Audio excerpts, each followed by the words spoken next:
Four on the Floor brought to you by Citywide Banks. 4 questions. We each get 20 seconds to make our case. Another case. And if you hear the bell, you got to keep quiet because we're moving on. First question.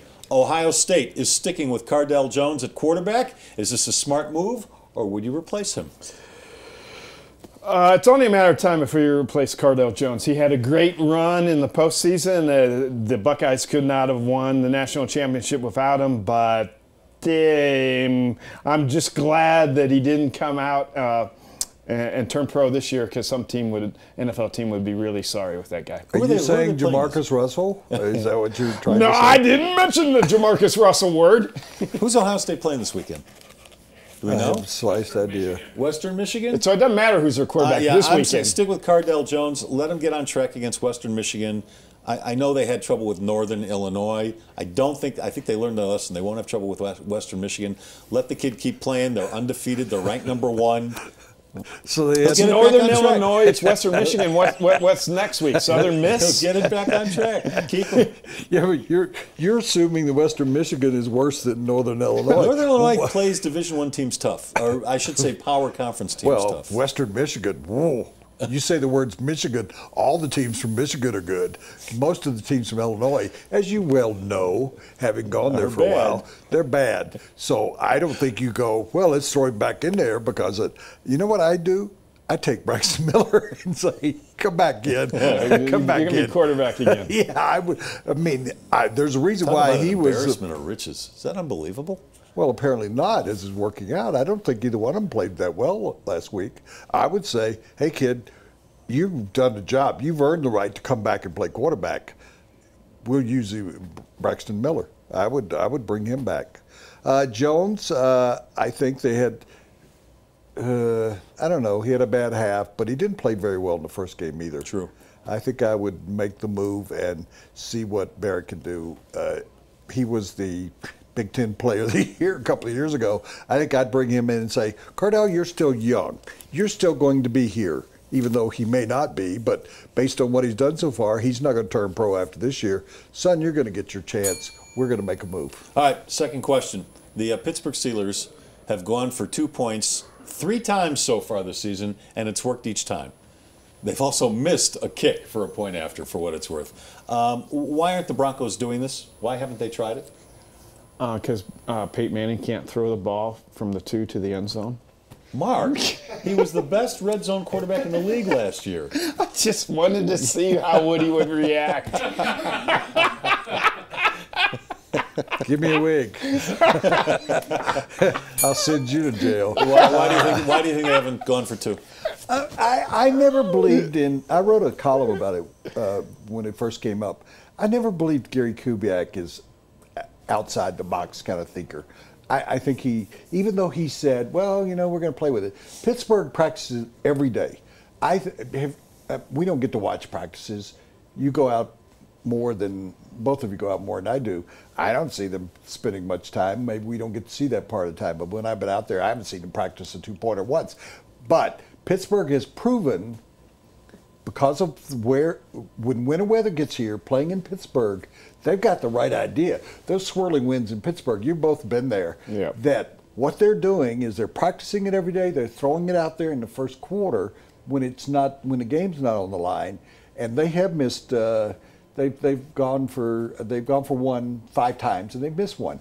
Well, if you consider the percentages, and we saw those percentages, that works out to better if you're going for 2 every time. And I think teams are making a mistake. We know the coaches coach not to lose. They don't coach to win. They would in the pros.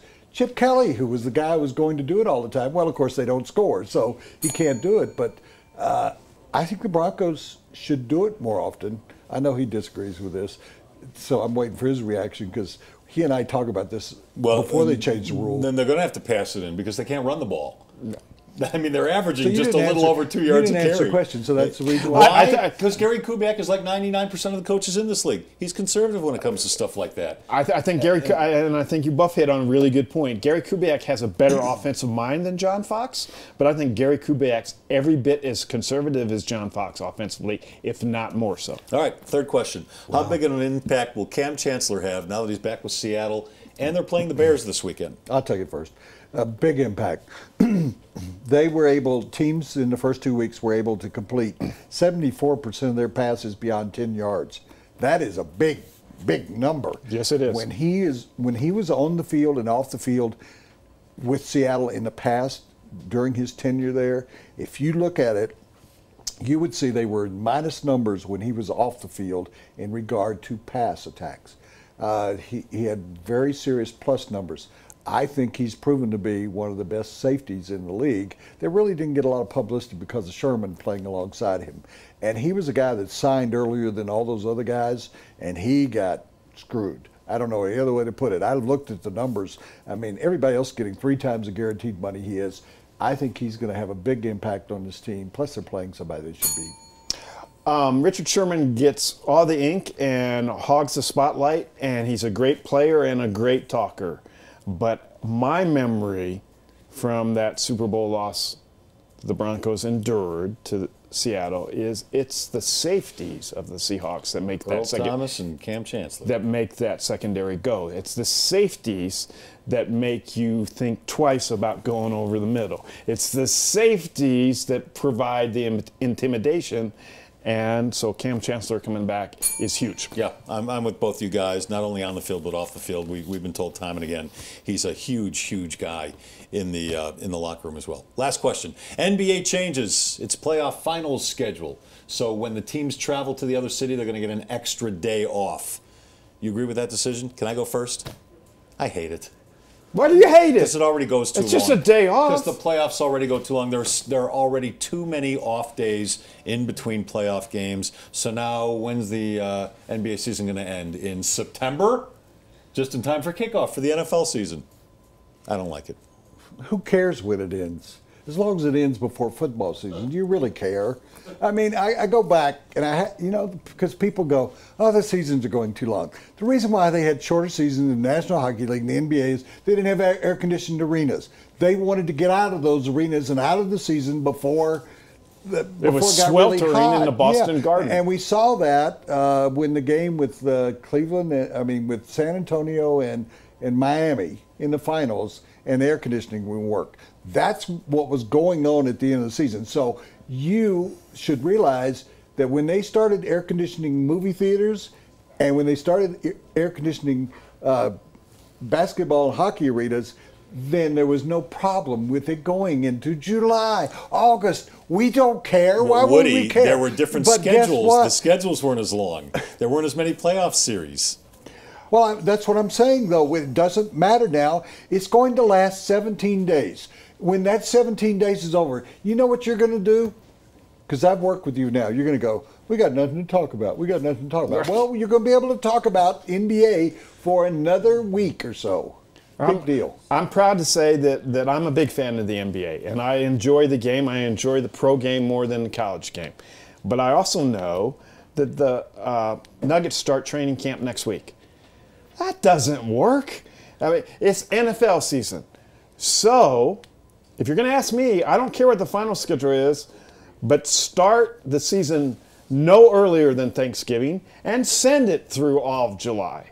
And you'll have more attention for your league that way. Goes too long. Citywide Banks, a family-owned Colorado-focused business bank, 12 locations. I don't like waiting for the games. I just don't like waiting for the games. Why? What else? If they play on a Tuesday, I don't want to wait to see LeBron till Friday again. Go hang out in the Rockies dugout. I rule in favor of me. Finally tuned athletes. Put them on the court. In fact, I want them to play doubleheaders. Citywide Banks.